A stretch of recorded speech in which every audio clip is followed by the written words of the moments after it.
Praise Lord.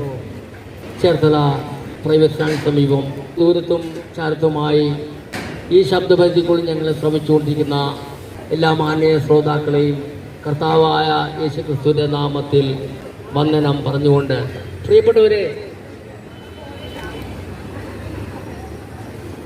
അനേക കുഞ്ഞുങ്ങൾ ഇന്ന് ബസ് സ്റ്റാൻഡിലേക്ക് കടന്നു വന്നിരിക്കുകയാണല്ലോ. ഇന്നത്തെ തലമുറകളെ കുറിച്ച് ചിന്തിക്കുമ്പോൾ ലോകത്തിൽ മാതാപിതാക്കന്മാർക്ക് എല്ലാവർക്കും സമാധാനമോ സന്തോഷമോ കാണുന്നില്ല.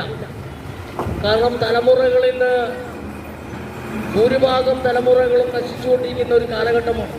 അതുകൊണ്ട് എന്താണ് ഇതിനുള്ള കാരണങ്ങൾ നമ്മൾ ആരും ചിന്തിക്കുന്നില്ല. ഇന്ന് ഒരു വീട്ടിലും സന്തോഷമോ സമാധാനമോ ഉള്ളതായിട്ട് പറയുവാൻ കഴിയുന്നില്ല ആർക്കും. അത്രത്തോളം ലോകം അധപ്പതിച്ചു കൊണ്ടിരിക്കുകയാണ്. വിദ്യാഭ്യാസം ചെയ്യുന്ന നല്ല കുഞ്ഞുങ്ങളുണ്ട്. അവരെ ഇന്ന് മാതാപിതാക്കന്മാരെ അനുസരിച്ച് ജീവിച്ച് അവർക്ക് നല്ല ജോലികൾ ലഭിക്കുന്നവരുണ്ട്, ജോലിക്ക് വേണ്ടി കാത്തു നിൽക്കുന്നവരുണ്ട്. എന്നാൽ ഇന്ന് അനേക മക്കൾക്ക് കല്യാണം പോലും കഴിക്കുവാൻ സാധിക്കാത്തൊരു കാലഘട്ടമായി മാറിക്കൊണ്ടിരിക്കുകയാണ്. അനേക ചെറുപ്പക്കാർ ഇന്ന് അവർക്ക് ഭാര്യമാരെ ലഭിക്കാത്ത ഒരവസ്ഥയിലേക്ക് വന്നുകൊണ്ടിരിക്കുന്നു. പ്രിയപ്പെട്ടവരെ, മാതാപിതാക്കന്മാർക്ക് ഏത് രീതിയിൽ നോക്കുമ്പോൾ അവർക്ക് പ്രയാസവും ദുഃഖവും മാത്രമാണുള്ളത്. അവർ കഷ്ടപ്പെട്ടു, നമുക്ക് വേണ്ടി നമ്മളെല്ലാം നന്നായി ജീവിക്കുവാൻ വേണ്ടി അവർ നല്ലപോലെ കഷ്ടപ്പെട്ടു, എല്ലുമുറിയെ പണിയെടുത്തു.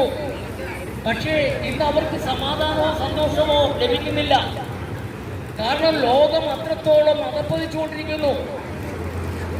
മദ്യപാനവും മയക്കുമരുന്നും അതുപോലെ മോശമായ അനേക പ്രവൃത്തികളിൽ കൂടിയാണ് ഇന്ന് കടന്നുപോയിക്കൊണ്ടിരിക്കുന്നത്. ഒരു കുടുംബത്തും സമാധാനം ലഭിക്കുന്നില്ല. എന്താണ് ഇതിനുള്ള കാരണങ്ങൾ? നമ്മൾ ഈ കാലഘട്ടത്തിൽ വളരെ ചിന്തിക്കേണ്ടതിരിക്കുന്നു. ഈ സമയത്തെങ്കിലും നമ്മൾ ചിന്തിച്ചില്ലെങ്കിൽ എത്രത്തോളമാണ് തകർച്ചയിലേക്ക് പോകുന്നതെന്ന് ആരും മനസ്സിലാക്കുന്നില്ല. പ്രിയപ്പെട്ടവരെ, അതുകൊണ്ട് എന്താണ് ഇതിനുള്ള കാരണം? 2000 വർഷങ്ങൾക്ക് മുമ്പ്